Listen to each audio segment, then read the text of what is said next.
guiño al tema metabolismo cuando revisamos el ciclo de la urea. Sin embargo, desde la clase de hoy en adelante, prácticamente en todas las clases, vamos a estar viendo temas de metabolismo. Incluso les adelanto que el contenido que traigo hoy no me va a dar tiempo terminarlo. No me dio tiempo en la sesión en el grupo de ayer y yo siempre trato de homogenizar todos los grupos, así que hoy, aunque me diera tiempo, lo voy a detener en un determinado momento para poder iniciar todo homogéneo la semana que viene. Y de hecho el tema de glucólisis, que es la ruta metabólica que deberíamos empezar a estudiar hoy, pues la vamos a dejar para la próxima semana. Pero igual vamos a hablar bastante de metabolismo porque vamos a ver algunos aspectos generales del metabolismo que nos van a acompañar todo el curso. ¿Está bien?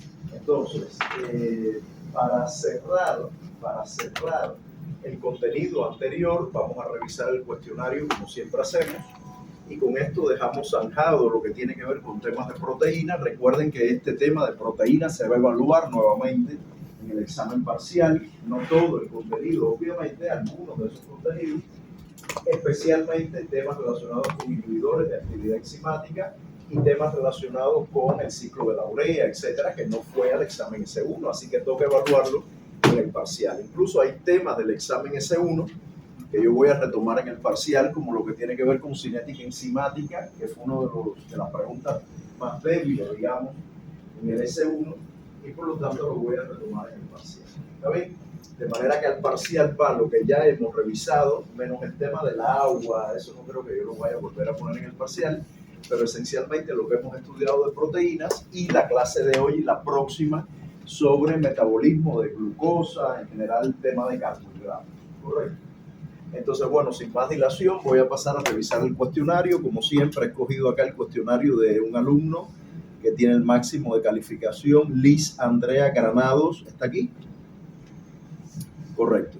Entonces, los resultados del cuestionario en general fueron bastante buenos. La nota por encima de 18, lo cual es muy bueno.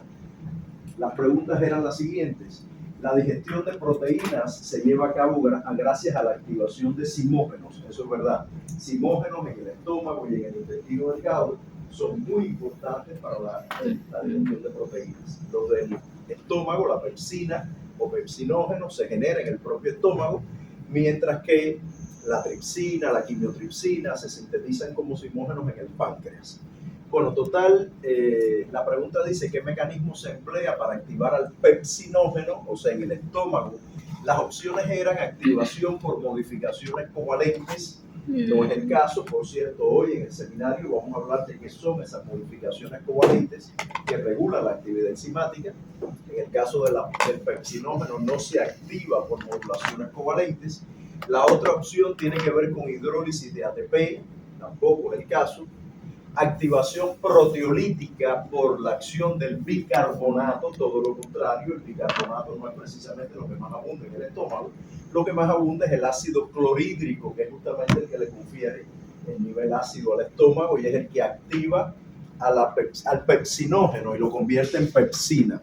Correcto, esa es la respuesta correcta. La próxima pregunta dice, los aminoácidos son una importante fuente de energía y se almacenan en las células musculares. Eso es totalmente falso. Saben que los aminoácidos no se almacenan. Los aminoácidos se utilizan para la biosíntesis de proteínas, como precursores de compuestos nitrogenados, pero no se almacenan. Son útiles para obtención de energía, no son la fuente primaria. Fuente primaria son los azúcares y las grasas, pero pueden utilizarse como fuente de energía, sin embargo, no constituyen una importante fuente de energía y mucho menos se almacena en las células musculares. Por eso la respuesta es falsa. La próxima pregunta dice, la actividad de la ruta glucolítica, no hemos estudiado glucólisis, pero no importa, igual la pregunta es pertinente, la actividad de la glucólisis se reduce, si la actividad de la glucólisis se reduce, lo más probable es que se produzca la destrucción de sus enzimas, o sea, las enzimas que participan en la glucólisis, porque no van a tener nada que hacer, no hay ruta glucolítica, ellas están sin hacer nada. Lo más probable es que se destruyan esas enzimas y se generen aminoácidos libres. Para lograr eso, hace falta alguna de estas opciones.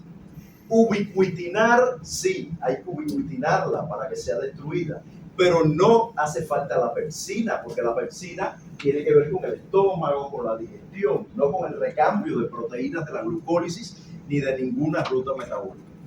La otra opción es tripsina proteasoma. El proteasoma es importante, pero no la tripsina. Una vez más, la tripsina tiene que ver con la digestión, eventos que ocurren en el intestino delgado. La otra variante es ubiquitinar y usar tripsina, error. La respuesta correcta es ubiquitinar y llevar las proteínas al proteasoma. De hecho, hoy en el seminario posiblemente se hable de este tema también como un mecanismo de control de la disponibilidad de enzimas. ¿Está bien?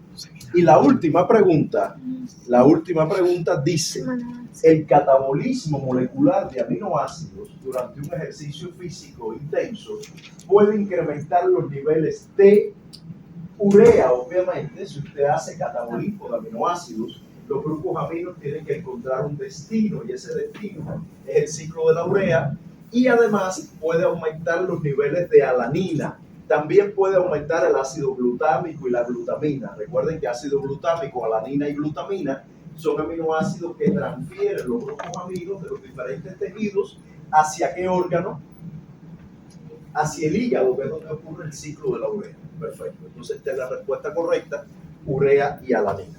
Bien, entonces con eso cerramos el tema relacionado con proteínas. Les recuerdo que en ese tema también, por cierto, vimos la actividad de la quimiotripsina. Ese es un aspecto importante para el examen parcial. Les decía en la clase que no es tanto el mecanismo catalítico, sino la relevancia de algunos aminoácidos, de su centro activo. Eso lo estuvimos conversando. ¿Está bien? Bueno, nada, vamos a dejar las proteínas atrás. Obviamente vamos a estar todo el tiempo en el curso hablando de proteínas, especialmente de enzimas, no queda de otra, pero bueno, el tema formal de proteínas ha terminado. Vamos a adentrarnos en el mundo de los carbohidratos, vamos a ver generalidades de los carbohidratos. Se supone que algunas de esas generalidades ya ustedes las conozcan.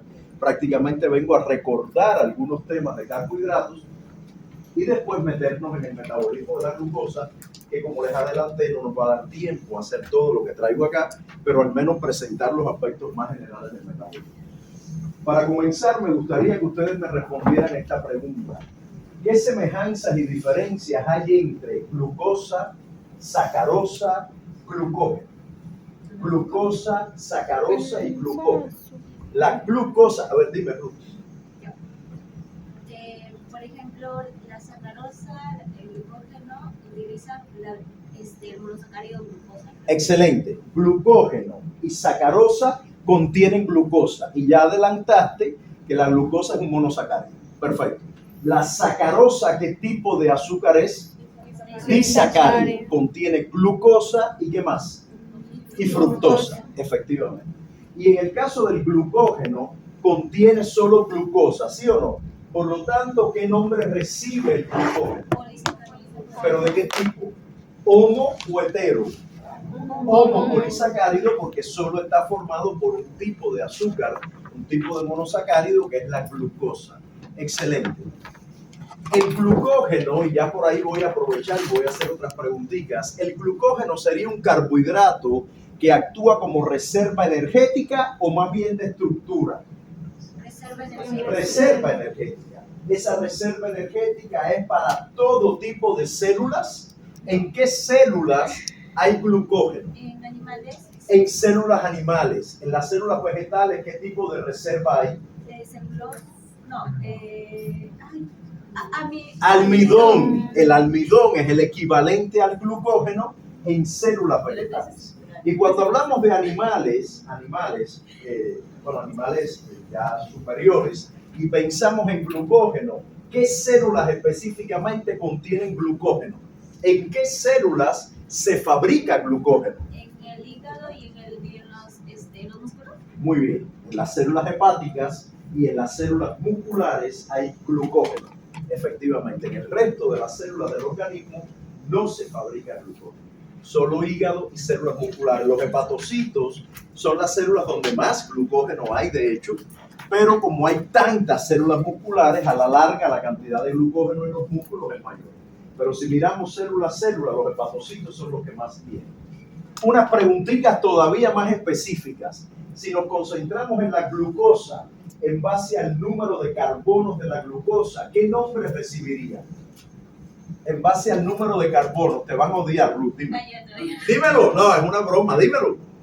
Una que contiene 6 carbonos, se Por- llama una exosa. Una exosa es una exosa porque contiene 6 moléculas de carbono. Si tuviera 5, ¿cómo se llamaría? ¿Qué pentosa conocen ustedes? La ribosa.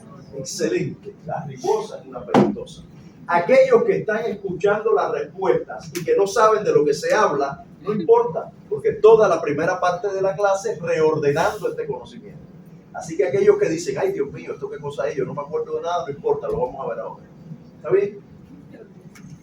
Y ya todavía más específico, ya como para ver hasta dónde llega. La glucosa y la fructosa, ¿en qué se diferencian? Escuchen, ¿en el número de carbonos o en el grupo funcional que contienen? En el grupo funcional, ¿Por qué? ¿Qué grupo tiene la fructosa? la carbonil, Ambos tienen carbonilo, pero están en distintos planos. en posiciones diferentes. Por lo tanto, la glucosa es una aldoexosa y la fructosa cetoexosa. Ambos tienen 6 carbonos, pero el carbono carbonílico está en posiciones diferentes. Excelente, muy bien, bueno, están muy bien preparados. No importa, insisto, el que no sabe nada o el que está durmiendo, por ejemplo, no se preocupe que yo lo voy a explicar ahora. Excelente, entonces Sofía viene a contarnos un poco la agenda que vamos a desarrollar. Vamos a hablar de estructura y función de los carbohidratos, vamos a hablar de las generalidades del metabolismo energético y luego teóricamente hablaríamos de síntesis y degradación de glucosa, pero mentira, no nos va a dar tiempo. ¿Está bien? Sobre todo porque hoy hay que revisar el examen, hay seminario, estamos un poquito apretados. Bien, les decía que ustedes lo que van a hacer ahora es consolidar los conocimientos acerca de las características de los carbohidratos. Uso el término consolidar porque, insisto, se supone que traigan algún conocimiento básico. Incluso en el examen diagnóstico había preguntas justo parecidas a las que hicimos acá. Van a conocer el proceso de digestión y absorción de carbohidratos, o sea, lo mismo que ya hicimos con proteínas, pero ahora con los azúcares, es bien bonito. Y luego vamos a ver la glucólisis. Mentira, no nos va a dar tiempo. Vamos a hablar de algunos temas generales de metabolismo y los voy a dejar con una última diapo donde voy a presentar el principio de todo el tema metabólico con la glucosa, pero no vamos a adentrarnos en el mundo de la glucólisis. Los carbohidratos son moléculas muy abundantes, muy diversas, que en su estructura contienen estos 3 bioelementos primarios fundamentales: carbono, hidrógeno y oxígeno. Por ahí algunos azúcares tienen nitrógeno también, pero no son los más abundantes. Definitivamente estos son los bioelementos que más abundan. Son una fuente muy importante de energía, pero también pueden actuar como elementos estructurales. ¿Alguien recuerda el nombre de un carbohidrato que tenga función estructural? La celulosa tiene función estructural. Excelente.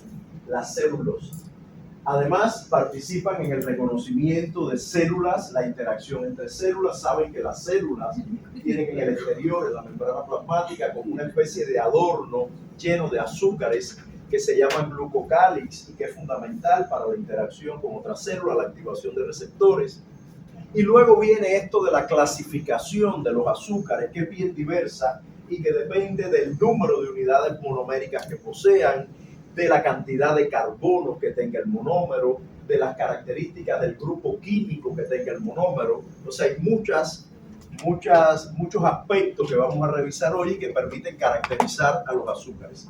Y además hay algo que ya venimos estudiando desde el módulo anterior, y es el hecho de que otras biomoléculas como las proteínas pueden tener azúcares en su estructura. Digamos, hay moléculas que son glucoconjugados, glucolípidos, glucoproteínas o glicolípidos, glicoproteínas. ¿Está bien?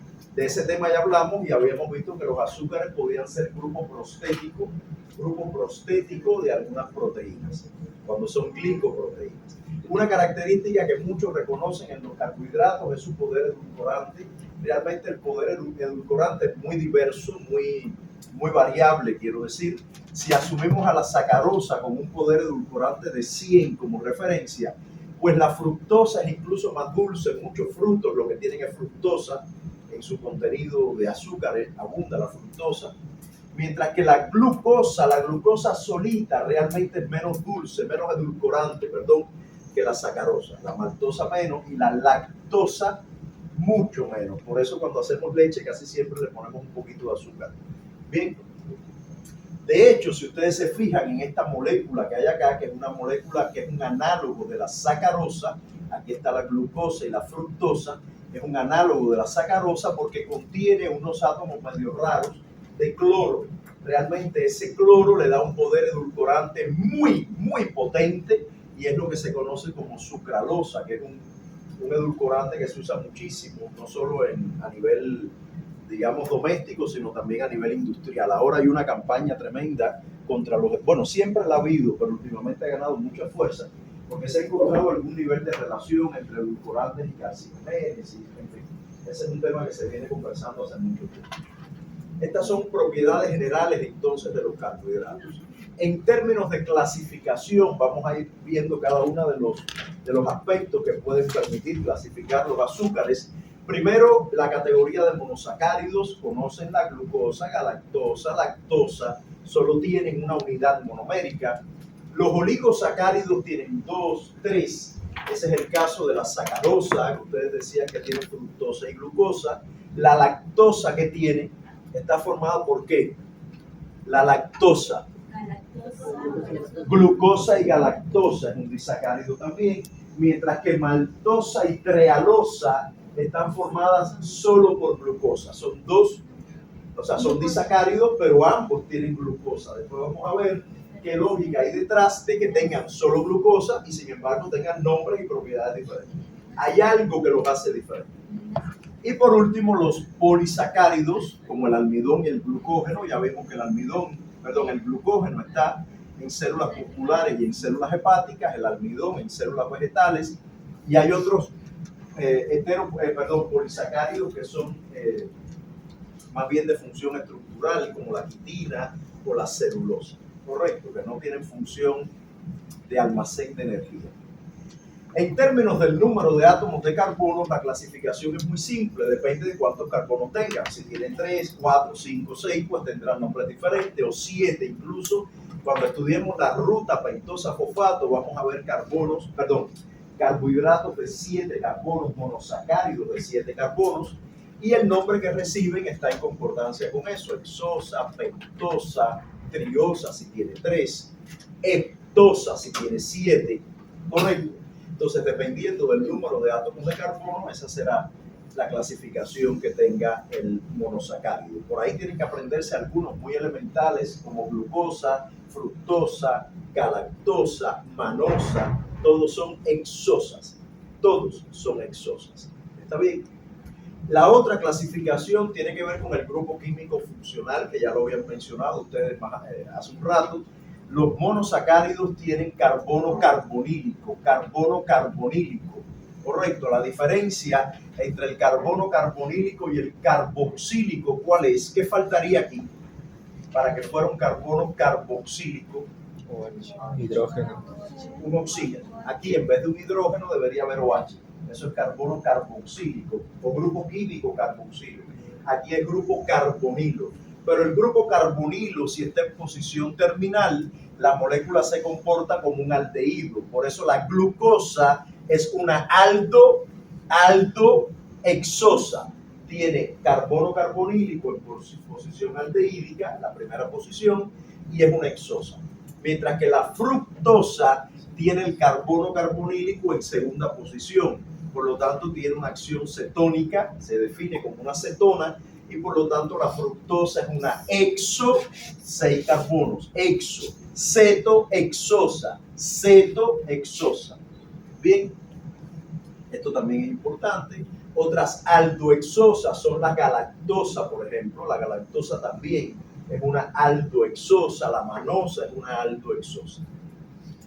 Aquí están esta tablita está muy interesante porque tiene la clasificación en base al número de carbonos y aquellas que son aldosas o cetosas de cada una de las clasificaciones. Les decía, por ejemplo, las hexosas, galactosa, manosa y glucosa son aldohexosas. La fructosa es una cetohexosa. En las pentosas, además de la ribosa, que ya todos conocen, vamos a estudiar en la ruta pentosa-fosfato, vamos a estudiar la ribulosa, la cirulosa, todo eso vamos a tenerlo como moléculas familiares cuando estudiemos la ruta pentosa-fosfato. ¿Está bien?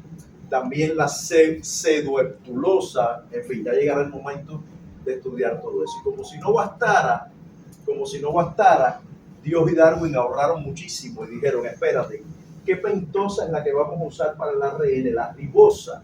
Vamos a usar ribosa para el ARN. Bueno, quítale un oxígeno y conviértelo en desoxirribosa y esa pónsela al ADN. Correcto. Recuerden que estas pentosas son componentes esenciales de los nucleótidos que conforman los ácidos nucleicos y que también son muy útiles desde el punto de vista energético, etc. Pero bueno, con respecto a los ácidos nucleicos, ya saben que ribosa y desoxirribosa son pentosas básicas en la estructura de los nucleótidos. Eso lo estudiaremos al final del curso, pero seguramente lo conocen de asignaturas anteriores. Correcto. La otra clasificación que nos falta es la clasificación de epímeros. Una vez más, Dios y Darwin ahorraron recursos y energía. Cogieron la glucosa, por ejemplo, y dijeron, oye, nos hace falta mayor cantidad de carbohidratos, más diversidad. Vamos a coger esta molécula que tiene 6 carbonos y que tiene un carbono carbonílico en posición aldehídica, ¿ya? Y vamos a cogerle los grupos hidroxilo y vamos a movérselos al azar. Los grupos hidroxilo empezaron a dar vuelta y donde quedaron, así se llamaron. Y de pronto la galactosa es idéntica, lo único que el hidroxilo de la posición 4 tiene una ubicación diferente. Lo mismo pasa con la manosa, por ejemplo, y otras. Son epímeros, son moléculas idénticas en términos del número de carbonos, en términos de la posición del carbono carbonílico, idénticas.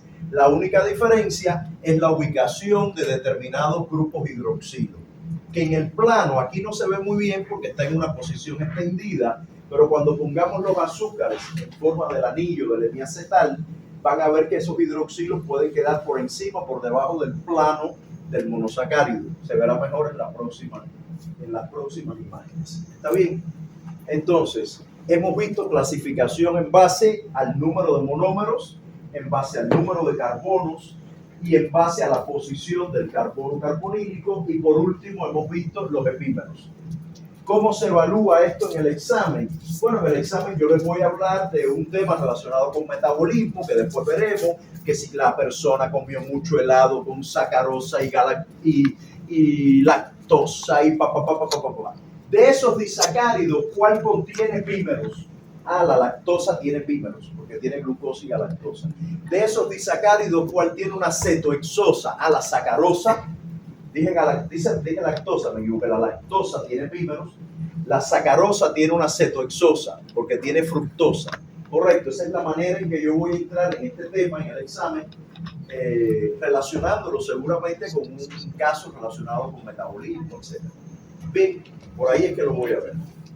Esto es justo lo que les decía, generalmente en solución acuosa, los azúcares, los monosacáridos tienden a formar este enlace hemiacetal entre el carbono carbonílico y un grupo hidroxilo, y ahí entonces se crea una estructura planal en donde uno puede darse cuenta la ubicación de los hidroxilos, lo que les decía, en los epímeros, los hidroxilos están en posiciones diferentes respecto al plano de la molécula. Otra característica que hay que mencionar y que es muy importante para la digestión es la ubicación de este primer grupo hidroxilo. El enlace que se forma puede ser un enlace tipo alfa o tipo beta. Un enlace alfa es cuando el hidroxilo de este primer carbono está hacia abajo en el plano de la molécula, y el beta es cuando está hacia arriba. ¿Está bien? Nosotros podemos digerir los enlaces alfa, que es el que tiene la celulosa, el que tiene el glucógeno, el almidón, eso lo podemos degradar. La celulosa tiene enlace tipo beta, no lo podemos degradar, por eso cuando usted se come una col, usted va de frente de la col a hacer caca. No, esa col lo único que le aportan son minerales, vitaminas, pero todo lo demás es fibra para hacer una cacona grande. Así que es muy importante además para evitar inflamación en el colon y cáncer colorectal. Es muy importante que la caca sea plof, y para eso es muy bueno comer fibra. ¿Está bien? Los animales herbívoros, las vacas, los caballos, tampoco la pueden digerir. Lo que pasa es que ellos tienen bacterias encargadas de digerir esos enlaces. Y por eso esos animalitos comen toda esa hierba. Y yo no me puedo imaginar cómo es posible que comiendo hierba sean tan grandes. O sea, ahí hay tantas cosas buenas en esa hierba que se come. Parece que sí. Por cierto, no lo he mencionado, pero es súper importante. Después lo vamos a ver, pero bueno. Cuando yo hablo de enlace alfa-beta, estoy hablando de enlace glucosídico. O sea, recuerden que mientras que los aminoácidos se unen por enlace peptídico, los azúcares se unen por enlace glucosídico o glicosídico. ¿Está bien? Que es un enlace covalente que permite unir monómeros y formar disacáridos, trisacáridos o polisacáridos. Enlace glucosídico. ¿Está bien? Miren, aquí están los ejemplos de algunos enlaces glucosídicos. Es el caso de la lactosa. Fíjense que la lactosa tiene enlace glucosídico tipo beta. Eso es un problema para muchos de nosotros. Después lo vamos a ver, que somos resistentes a la lactosa. Cuando yo me tomo un tarro de leche Gloria azul, ese azul morado intenso, qué dolor de barriga. Horrible. Es muy rica la leche, pero me mata. Yo tengo que tomar leche deslactosada, sobre todo desde que vine a vivir a Perú, porque cuando yo estaba en Cuba tomaba la leche que había, la que Dios me proveía, cualquiera. Pero cuando tú vienes a un lugar donde hay opción de deslactosada y tú tomas deslactosada, la fregaste. Porque ya tu organismo, que de por sí no aceptaba muy bien la lactosa, dice, ay no, yo no estoy para eso, si para eso le están dando una leche deslactosada. Entonces te pones peor. Y cuando tomas leche con lactosa, unos cólicos. Yo estaba en el paradero para ir a la universidad y decía, Dios me ayuda a llegar a tiempo. Claro, no aquí, estaba, en fin. Y empecé a tomar leche, bueno, en aquellos tiempos que un six-pack de leche Bonnet deslactosada valía 11 soles, ahora vale 22. Y el salario no cambia. Pero bueno, no entremos en esos temas. Entonces, bueno, ahí estamos. La lactosa es la unión de galactosa y glucosa por enlace beta-glucosídico. 1,4. ¿Por qué 1,4? El carbono 1 de una glucosa y el carbono 4 de la galactosa. Perdón, la galactosa y la glucosa. Por cierto, miren por qué son epímeros. Miren la posición del carbono 4. Del hidroxilo unido al carbono 4. ¿Se dan cuenta? Es obvio que tiene una posición diferente. Eso los hace epímeros. En el caso de la sacarosa es la unión de glucosa y fructosa, enlace glucosídico. La fructosa parece en vez de una hexosa, parece una pentosa, pero no, es solo porque el carbono carbonílico no está terminal. Pero si ustedes cuentan los carbonos, la fructosa tiene 6. 1, 2, 3, 4, 5, 6. Es una hexosa. ¿Ya? No se dejen guiar por el pentámero, por el rombito este, parece un pentámero que tiene 5 carbonos. Tiene 6. 1, 2, 3, 4, 5 y 6. ¿Está bien? Esa es la sacarosa. Por otra parte tenemos maltosa y trealosa. Justo lo que estábamos hablando. Maltosa y trealosa solo tienen glucosa en su estructura. Y una vez más, Dios y Darwin ahorraron recursos y energía. Ellos dijeron, a ver, vamos a coger estas dos glucosas y las vamos a unir por enlace glucosídico. Pero vamos a formar toda la variedad de disacáridos que podamos. Los ponemos así, enlace alfa 1,1. O los ponemos así, enlace alfa 1,4. Y son dos moléculas diferentes. Fíjense que la maltosa tiene enlace glucosídico carbono 1,4, mientras que la trealosa tiene enlace glucosídico carbono 1,1. O sea, son dos glucosas unidas diferentes. Y eso hace que las moléculas, que el disacárido que aparezca, tenga propiedades diferentes. Correcto. Esa es otra variedad interesante que hace que los azúcares, aunque luzcan extremadamente simples, pues también tienen una diversidad estructural y funcional. Yo les decía que los azúcares se pueden unir a otras moléculas. En la unidad anterior hablamos de los anticuerpos. Por ejemplo, yo había dicho que los anticuerpos eran glicoproteínas, tenían azúcares en su región funcional, y así pasa con muchas moléculas a las que se unen los azúcares. Los azúcares se van a unir a esas otras moléculas por enlace glucosídico también. Ese enlace glucosídico puede ser O-glucosídico, o sea, a partir de un oxígeno, de un hidroxilo, que tenga libre la proteína. ¿Dónde hay hidroxilo libre? En la serina, en la treonina, en la tirosina, ¿sí o no? Ahí hay hidroxilos en la cadena lateral y eso forma enlace O-glucosídico. Mientras que el enlace N-glucosídico tiene que ver con un grupo amino extra que tenga la proteína. ¿Dónde tiene grupos aminos extra? En la asparagina, por ejemplo, que tiene un grupo amino adicional. Y ahí forma enlace con azúcares N-glucosídicos. Bien, entonces, este es el tipo de interacción que se da entre los azúcares y otras moléculas, particularmente proteínas, que son muy importantes. Y hablando de polisacáridos, que es el último tema que nos toca revisar en esta revisión, valga la redundancia general, sobre azúcares, ya ustedes mismos me habían dicho, hay homo o hay heteropolisacáridos en dependencia de si las unidades monoméricas son iguales o diferentes. Dentro de los homopolisacáridos está el almidón. El almidón es el polisacárido de reserva por excelencia en los vegetales. Está formado solo por azúcar, por glucosa, perdón. La glucosa con enlace alfa 1,4 o alfa 1,6. El enlace alfa 1,6 permite que el almidón sea ramificado. Bien, porque si solo fuera enlace 1,4 sería una tira hacia el almidón, pero es ramificado gracias a los enlaces alfa 1,6. Enlaces glucosídicos alfa 1,6. El glucógeno también es ramificado, también tiene enlaces alfa 1,6, pero está en los animales, en los hepatocitos, en las células musculares. Bien, y ahora viene una pregunta interesante. ¿Por qué razón Dios y Darwin escogieron a homopolisacáridos ramificados como reserva de energía? ¿Por qué razón en nuestro hígado y en las células musculares hay un homopolisacárido como este como reserva energética? ¿Por qué? Aparte de lo que yo les conté de la ósmosis y que disminuye la presión osmótica, aparte de esa historia, ¿por qué razón el glucógeno es ramificado? ¿Por qué? ¿Por qué no es lineal? ¿En qué ayuda el hecho de que sea ramificado? ¿En qué ayuda? Para que se pueda seguir sintetizando de la glucosa. Para que se sintetice y se libere glucosa. Para que se siga uniendo la glucosa. Para que se pueda... Ya, pero si fuera lineal, ¿por qué no se iba a sentir? Evitar rompimiento de la... No, pero va por el camino que tú dijiste. Pero no entiendo por qué dices que si es lineal no se puede unir más glucosa. Si se pueden unir y hacer una hilera larga de glucosa interminable. Tiene que ver con lo que tú dices, pero lleva un poquito más de una idea un poquito más elaborada.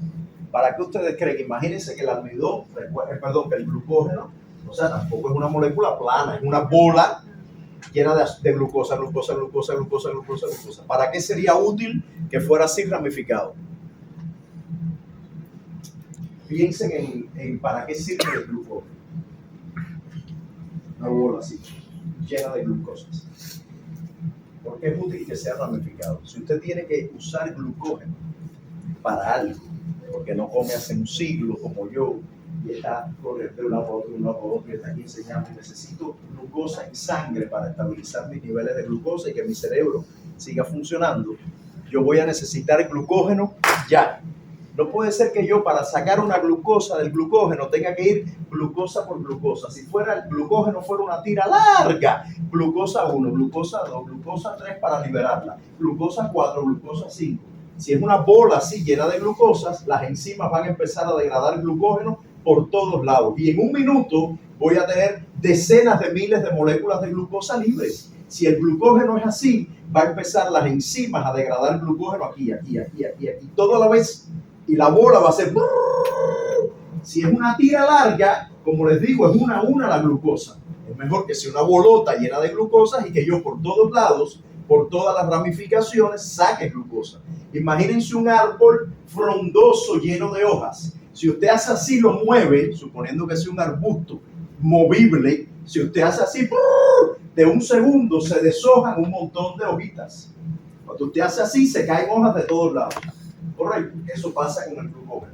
Lo que nadie le hace así, las enzimas empiezan a comérselo por todos lados. Correcto. Por eso yo decía que tú estabas más o menos sobre la onda, pero tiene que ver con eso, con la posibilidad de movilizar más rápido las glucosas que conforman la molécula del glucógeno. Con el almidón pasaría igual. Bien.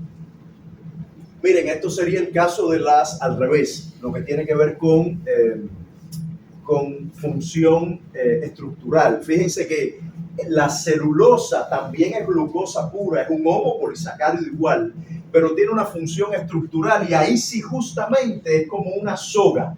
Es una glucosa detrás de otra, súper tensadas, formando varias cadenas que se estabilizan entre sí y tienen un enlace glucosídico tipo beta, beta 1,4. Eso no podemos digerirlo. El algodón es celulosa pura. Celulosa pura. Si usted se come un trozo de algodón, bueno, pues usted hará una caca muy bonita, así, puff, con una pucha blanca del almidón. ¿Está bien? Del algodón, correcto. Porque eso no hay cómo digerirlo. No podemos digerirlo. Los herbívoros pueden, ya les digo, por el tipo de bacterias que tienen en la microbiota. Correcto. Muy bien. Y ya para terminar, en el caso de los heteros, fíjense que hasta ahora he hablado de homopolisacáridos, en el caso de los heteros, no hay mejor ejemplo que ponerle el grupo sanguíneo. El grupo sanguíneo está determinado por heteropolisacáridos, incluso con azúcares que tienen nitrógeno en su estructura. N-acetilglucosamina, N-acetilgalactosamina, que son azúcares un poco peculiares y que embellecen la membrana de los eritrocitos y definen el grupo sanguíneo que tiene una persona en base al tipo de azúcares que conforman esos heteropolisacáridos. ¿Está bien? Entonces, con esta parte acabamos, o sea, aquí ponemos un alto, digamos, en el contenido y lo que hemos hecho hasta ahora es recordar o al menos ordenar las ideas alrededor de los azúcares, las cuestiones más generales, la clasificación de los monosacáridos. Esto es solo para ordenar las ideas y consolidar lo que ustedes saben antes de podernos adentrar en el mundo del metabolismo de los azúcares. Y la manera en que nos vamos a adentrar, en un primer momento, nos vamos a tomar un receso ahora porque ya lo tomamos al inicio, la manera en que nos vamos a adentrar es comenzando a hablar sobre la digestión, cómo digerimos los azúcares, que es súper sencillo, la verdad, si lo comparamos con las proteínas y las proteasas en el estómago, en el intestino, aquí es mucho más simple, ya verán. Bueno, lo primero es que a diferencia de las proteínas, los azúcares comienzan su digestión en la boca. Desde la boca tenemos una enzima que se llama amilasa salival, que es responsable de digerir los polisacáridos, sobre todo los disacáridos. Ve a baño, correcto. Correcto. Los disacáridos, correcto. La amilasa salival. Esa amilasa se va con el bolus, usted mastica al estómago, pero cuando llega al estómago, el pH del estómago la inactiva. Por lo tanto, en el estómago no hay actividad de digestión de los azúcares. Los azúcares se empiezan a digerir en la boca y continúan su digestión a nivel de intestino delgado. En el intestino delgado, una vez más, el páncreas juega un rol protagónico.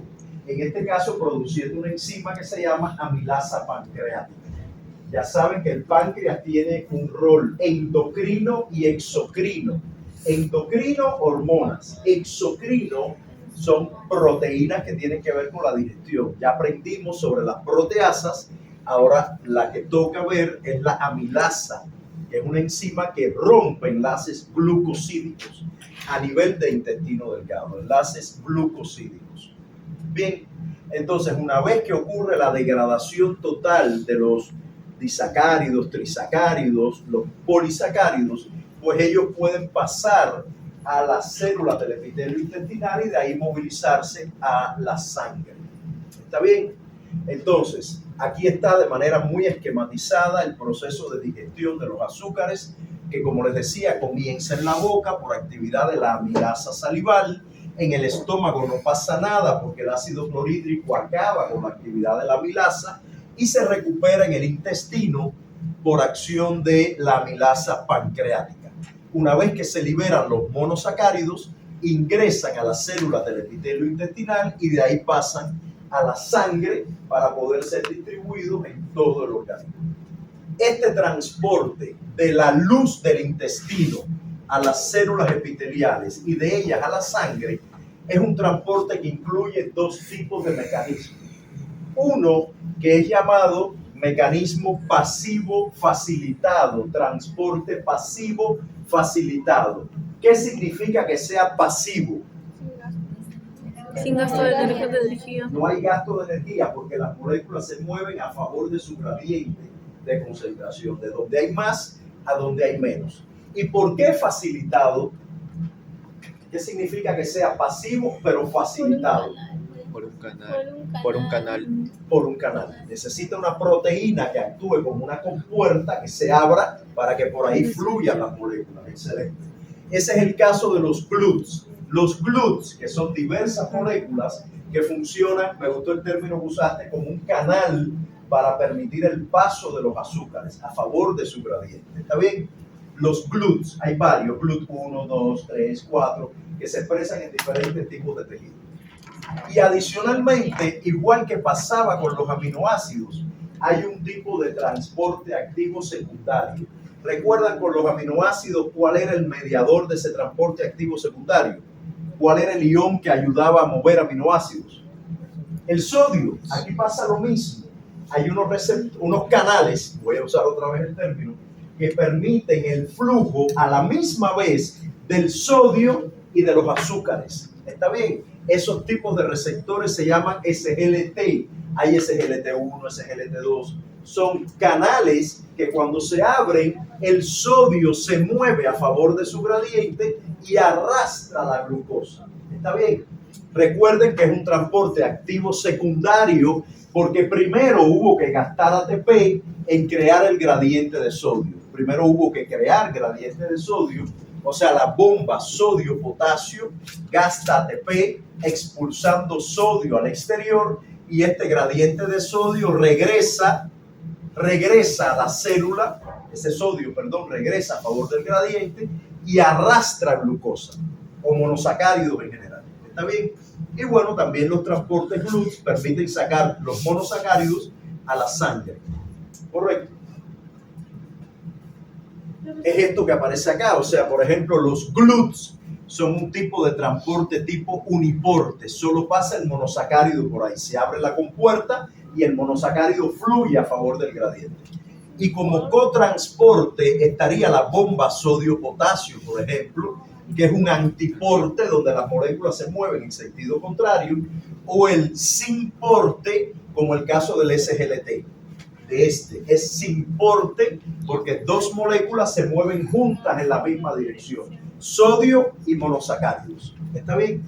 Ahora, esto es algo como que así, digamos, para presentar el proceso como tal de flujo de azúcares, del lumen al epitelio intestinal y de ahí a la sangre. Pero ahora les voy a contar una historia que tienen que aprendérsela como si fuera el cuento de la Caperucita Roja, de los 3 cerditos, porque en la medida que se lo aprendan van a poder comprender no solo este tema del metabolismo energético asociado a azúcares, sino prácticamente todo el metabolismo, por etapas.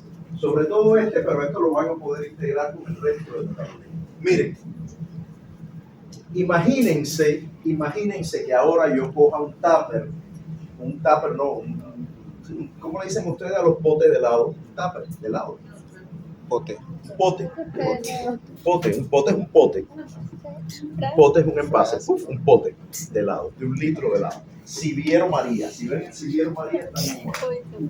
Siviero María es un helado italiano que vendían antes a mejor precio, ahora después con pandemia se ha encarecido, pero vale la pena. Bueno, coges un tupper de Siviero María, chocolatísimo o bacho o algún sabor así exótico, tiramisú, todos sus sabores son así exóticos. Cuando lo destapas y te lo comes, obviamente ingieres una gran cantidad de azúcares, especialmente lactosa y sacarosa, porque hay azúcar y hay además leche. Entonces, ingieres mucha lactosa y sacarosa. Lactosa y sacarosa empieza a digerirse en la boca. Este cuento que estoy haciendo, que parece una tontería, es esencial para comprender el metabolismo energético. ¿Ves? Empieza a degradarse en la boca, ya lo vimos, por acción de la amilasa salival, y de ahí pasa de frente al intestino delgado, porque en el estómago no pasa nada. En el intestino delgado vienen la amilasa pancreática, termina de degradar, aparecen los monosacáridos y los monosacáridos ingresan entonces al epitelio intestinal a través del transporte pasivo facilitado por los GLUTs y el transporte activo secundario a través de los SGD. Ya entraron a las células epiteliales y siguieron su camino a la sangre. Cuando llegan a la sangre, considerando que la lactosa y la sacarosa traen glucosa, los niveles de glucosa en sangre van a subir, va a haber una hiperglicemia. Y cuando hay hiperglicemia, el órgano que se alarma es el páncreas. Y el páncreas empieza a secretar ¿qué hormona? Insulina. El páncreas produce insulina. Muy bien, el páncreas produce insulina. Aquí está el páncreas y empieza a producir insulina. La insulina, ¿a dónde va? A un receptor de insulina que está en las células hepáticas, en las células musculares, está en las células adiposas. Todas esas células empiezan a recibir el influjo de la insulina, que es una proteína, una hormona, cuando se une a su receptor en esas células. Cuando ella se une a ese receptor, ocurren una serie de cambios intracelulares que hacen que en el núcleo, por ejemplo, empiecen a expresarse los genes de la exogenasa o de proteínas que tienen que ver en general con el metabolismo, enzimas que tienen que ver con el metabolismo de la glucosa. Y lo otro que ocurre, muy importante, es que aquí hay unos endosomas que tienen en su membrana a los GLUTs. Y los GLUTs, por acción de la insulina, viajan a la membrana plasmática. Y cuando viajan a la membrana plasmática, esos canales se abren y la glucosa que está en la sangre ingresa a las células. Correcto, porque la glucosa en la sangre no sirve para nada, solo sirve para hacer pipí y deshidratarnos, si es que no se controla. ¿Está bien? Entonces, en el punto en que estamos, ya la glucosa ingresó a las células. Después que ingresa, va a ocurrir algo que veremos un poco más adelante en la clase, casi en la última diapositiva, no les quiero adelantar. Pero ya les conté la historia que cada vez se va a ir completando más. Ya verán de qué sucede cuando usted come algo rico en azúcares. ¿Qué sucede con esas moléculas hasta el momento en que ingresan a la célula por acción de una hormona que tiene acción hipoglicemiante? Baja los niveles de glucosa en sangre. ¿Cómo? Movilizando GLUTs y haciendo que la glucosa ingrese a las células. Si la glucosa se queda afuera, pues habrá un problemazo porque no va a ser usada por las células del organismo. Incluso la cosa se complica, lo veremos más adelante, porque el hígado, pobrecito, como él cree que la persona no ha comido, empieza a producir glucosa y es peor, eleva más todavía los niveles de glucosa en sangre. Hay una condición de hiperosmolaridad, las células empiezan a botar agua por ósmosis, la persona orina mucho, además tiene mucha sed para poder excretar toda esa glucosa y además tiene polifagia, tiene un hambre horrible, porque la persona, el cerebro piensa que la persona no está comiendo, porque como la glucosa no está donde tiene que estar, que está dentro de la célula, está en la sangre, pues el cerebro piensa que usted no está comiendo y le da hambre, eso se llama polifagia. Y además, como la glucosa está en sangre y no la puede usar como fuente de energía, usted empieza a usar grasas y aminoácidos, proteínas, y usted se pone flaquito, en un instante.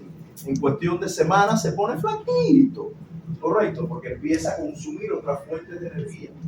Bien, pero bueno, esa historia la iremos completando poco a poco. Por ahora que quede clarísimo el rol de la insulina haciendo que ingrese a las células la glucosa, que es fundamentalmente el tema que nos interesa acá. ¿Está bien? Ya tenemos la glucosa dentro de la célula. Ya saben, desde que llegó a la boca, empieza la digestión y todo eso termina en que la glucosa, felizmente, debe de ingresar a las células. Por cierto, hay personas, que son estos casos que estábamos hablando de diabetes, por ejemplo, en donde el páncreas no puede producir insulina. Si el páncreas no produce insulina, usted tendrá una diabetes tipo 1, que es una diabetes que ocurre en niños, en adolescentes, en la cual el sistema inmunológico destruye a las células del páncreas que producen insulina, a los islotes beta pancreáticos. Esa es la diabetes tipo 1. Pero sucede que cuando uno se va poniendo viejito, y además sobre todo cuando tiene un estilo de vida no correcto, que usted come a todas horas, por ejemplo, o a la hora que no le toca comer, eso provoca picos de insulina en el momento que no toca, o estados de producción de insulina estable prácticamente todo el día, porque usted está comiendo todo el tiempo, y llega el momento que el receptor de insulina deja de sensar la insulina. Aunque la insulina llegue, el receptor no emite señal al interior celular. Hay resistencia a la insulina y usted tendrá diabetes tipo 2. Es una diabetes típica de adultos mayores, de personas obesas. Casi todos los abuelitos de nosotros tienen diabetes tipo 2. No se inyectan insulina porque no la necesitan. Su páncreas produce insulina. Necesitan glibenclamida, metformina, un ajuste en la dieta para poder controlar la resistencia a la insulina de la diabetes tipo 2. Correcto. En el examen, obviamente, la diabetes es una enfermedad que es súper atractiva para usarla como ejemplo, así que no se tienen que saber ni los síntomas ni la etiopatología de la diabetes, porque esto no es un curso de clínica, pero bueno, conocer estos conceptos es interesante, ¿no? Me parece que es bonita la historia. Bien, entonces, de manera general, podemos afirmar que la insulina es una hormona pancreática con acción hipoglicemiante. O sea, cuando la glucosa está alta, cuando hay hiperglicemia, ella llega a bajar glucosa, a sacar glucosa de la sangre. Por eso tiene efecto hipoglicemiante. Y la insulina tiene un gran enemigo. Se odian a muerte. Si la insulina dice A, ella dice B. Si la insulina dice 1, ella dice 2. Estoy hablando del glucagón, que es otra hormona que viene del páncreas, glucagón, pero que hace exactamente lo contrario a la insulina. Mientras que la insulina es como una ardillita que le gusta guardar todo lo que llega, la glucosa guárdala, los ácidos grasos guárdalo, escóndelo para cuando no haya comida, guarda. El glucagón hace lo contrario, moviliza fuentes o reservas de energía cuando usted necesita esa energía utilizarla. Cuando usted no come, yo insisto, desayuné hace un montón de horas y estoy aquí. Si usted me saca sangre a mí, escúchenme, esto es examen puro. Si usted me saca sangre a mí, mis niveles de glucosa en sangre estarán bajos o estarán normales. Normales. En primer lugar, nada más que hay que mirarme. Si estuvieran bajos, yo estaría ahí tirado. Evidentemente están normales. ¿Por qué? Porque para eso yo tengo glucagón que le está diciendo a mis células, oye, degrada glucógeno, manda glucosa a la sangre, degrada tus ácidos grasos para que el tipo pueda funcionar. El glucógeno está movilizando mis reservas energéticas. No importa que yo no coma. Hombre, no puedo estar una semana sin comer. Estamos hablando de lo normal. ¿Está bien? Entonces, para yo tener mis niveles de glucosa en sangre normales, yo no tengo que comerme un pan con chicharrón cada vez que esté dictando. Yo me lo comí hace horas, pero aún así mis niveles son normales. Si usted le hace una evaluación de glucosa en sangre a un corredor de maratón de 42 kilómetros, ¿tendrá niveles normales de glucosa? Sí. Sí.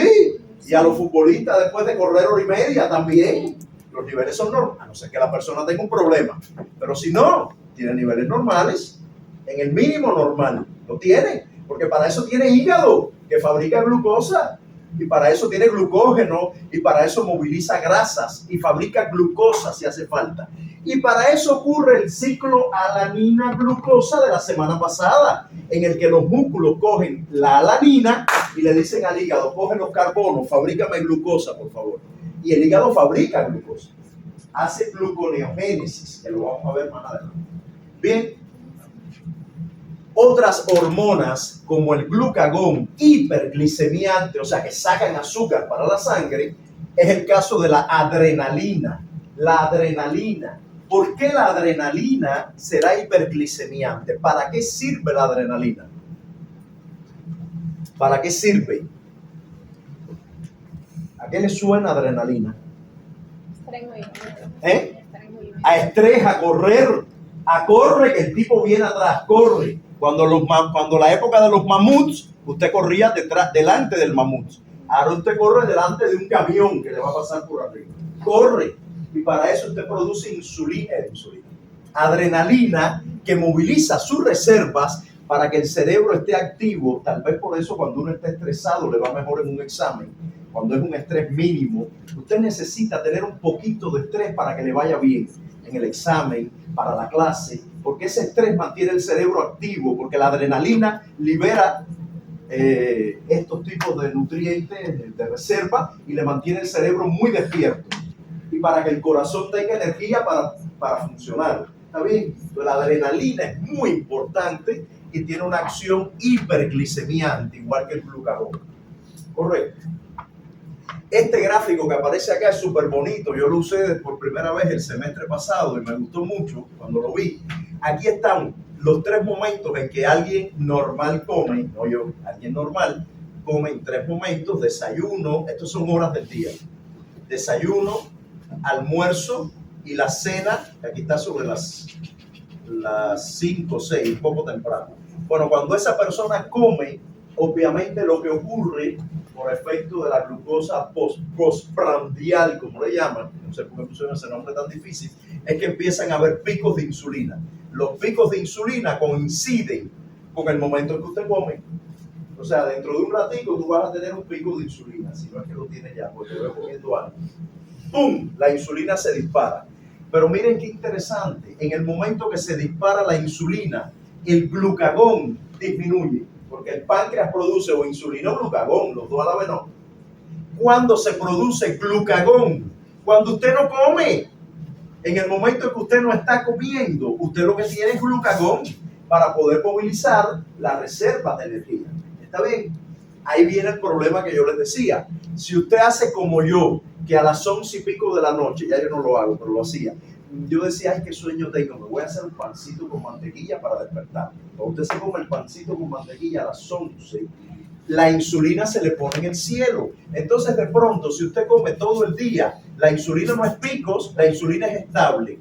Y cuando pasen 45 años, no digo de edad, sino desde que usted ya entre en la adultez, 45 años más, cuando usted tiene 65, el receptor de insulina dice, oye, papá, me cansé.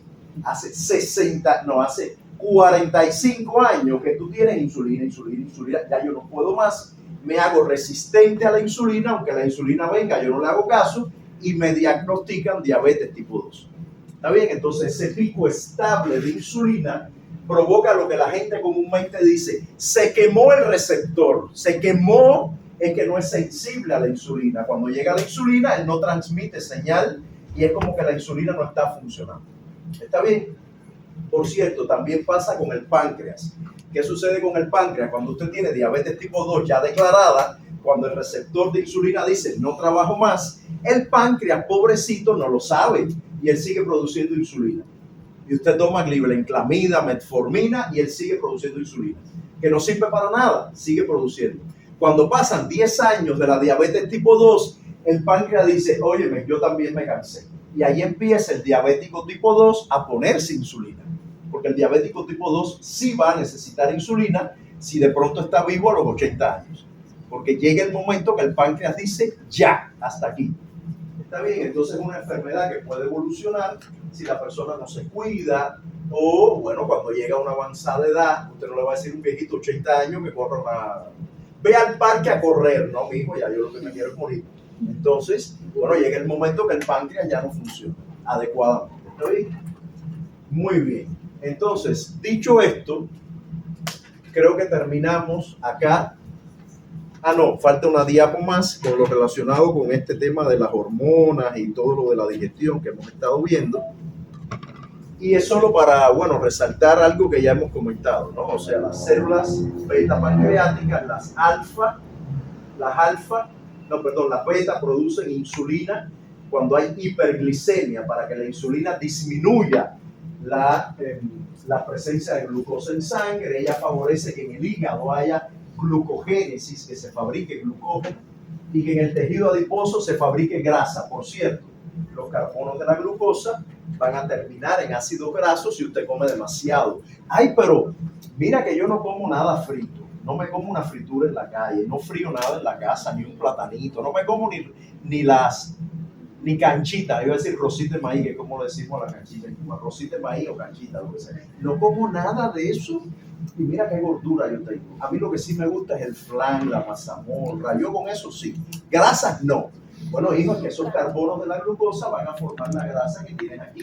No importa que no comas grasa, igual vas a tener esas chichas aquí porque el carbono de la glucosa va a entrar a los adipocitos y la insulina va a favorecer que haya grasa sintetizándose en los adipocitos, que se sinteticen ácidos grasos.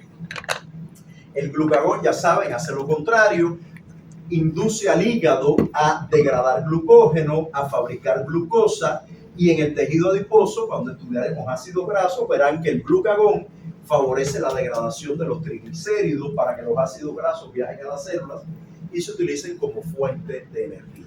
Entonces, insisto, en todo el curso vamos a estar hablando todo el tiempo de insulina y glucagón, y cómo la insulina hace esto y el glucagón lo contrario. Bien, con que se aprendan uno basta, porque todo lo demás es lo mismo, pero al revés. El glucagón hace lo mismo, pero al revés. Bueno, aquí hay varias hormonas, quién las produce, qué efecto tienen sobre los niveles de glucosa en sangre y sobre el metabolismo, que son las rutas metabólicas que estudiaremos especialmente en la próxima clase. Y ya para cerrar esta parte, e irnos ahora sí a un receso, para cerrar esta parte, bueno, reforzar la idea de que en algunas ocasiones hay personas que tienen resistencia que son susceptibles a la lactosa, o sea, no pueden catabolizar la lactosa, no la degradan, la enzima lactasa no funciona, eso es normal, porque nosotros como buenos mamíferos que somos, necesitamos formalmente leche durante los primeros meses de vida, después no. Nosotros somos los únicos mamíferos que tomamos leche toda la vida y me parece genial porque la leche es una fuente de muchos nutrientes, es genial, pero la evolución no lo ha entendido así, por lo tanto la evolución realmente no le dedica mucho tema a que usted degrade la lactosa cuando usted es adulto. En una proporción importante de la población del mundo es resistente. Por alguna razón los caucásicos siguen siendo sensibles o sea, pueden degradar la lactosa, los caucásicos sobre todo, el resto de los demás mortales no catabolizamos la lactosa. Los que sí utilizan la lactosa son las bacterias de la microbiota. A ellas les encanta y por eso tiene unos cólicos usted horrible, porque la lactosa entonces lleva a la producción de gases, lleva a la liberación de agua del intestino y por lo tanto hay diarrea, en fin, todo lo que provoca la resistencia a la lactosa, la intolerancia, perdón, es la palabra, no me venía a la mente la palabra, menos mal que está aquí escrita. La tolerancia a la lactosa, la intolerancia provoca esos efectos. ¿Está bien? Listo. Entonces, con esto terminamos todo lo de las generalidades, todas las generalidades de los azúcares y además vimos el tema de la digestión. Vamos a tomar un receso, son las 26 hasta las 40, para ahí entonces comenzar a ver el tema del metabolismo hasta donde lleguemos. Insisto, voy a terminar en el mismo lugar que en el grupo anterior. Cuando terminemos ese tema, vamos a ver lo del examen.